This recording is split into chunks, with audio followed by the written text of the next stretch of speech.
इस वक्त की एक और बड़ी खबर, जेडीयू अध्यक्ष शरद यादव ने बयान दिया है कि बिहार में कांग्रेस, जेडीयू और आरजेडी मिलकर लड़ेंगे। हालांकि सीटों के बंटवारे पर शरद यादव ने कुछ नहीं कहा है। आपको बता दें कि पिछले कई दिनों से ये लगातार ये बात चल रही है कि क्या आरजेडी, जेडीयू मिलकर चुनाव लड़ेंगे या अलग अलग लड़ेंगे, क्योंकि दोनों ही पार्टियों की तरफ से कई नेताओं के अलग अलग बयान सामने आ रहे हैं। कहीं कहा जा रहा है कि सीटों के बीच तालमेल नहीं हो रहा है सीटों को लेकर आरजेडी और जेडीयू में।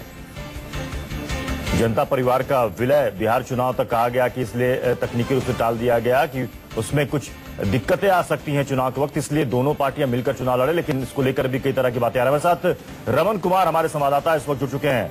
रमन, क्या शरद यादव ने बताया कि क्या फॉर्मूला मिल चुका है कि आरजेडी और जेडीयू मिलकर सीटों के बंटवारे को ध्यान में रखते हुए चुनाव लड़ेंगे?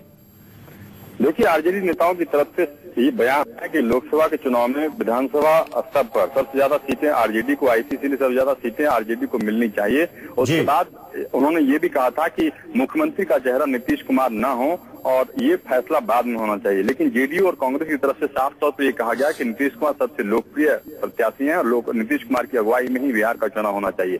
ऐसे में ये लग रहा था कि कांग्रेस, आरजेडी और जेडीयू बीच में तालमेल नहीं हो सकता, इसीलिए जेडीयू के राष्ट्रीय अध्यक्ष हैं, काफी बड़ा चेहरा है शरद यादव। उन्होंने इस पूरा जो विवाद था उस विवाद को कम करने की कोशिश की और कहा कि अगला विधानसभा का चुनाव कांग्रेस, जेडीयू और आरजेडी मिलकर लड़ेंगी। लेकिन क्या फॉर्मूला होगा इसके बारे में उन्होंने अभी तक कोई खुलासा नहीं किया है।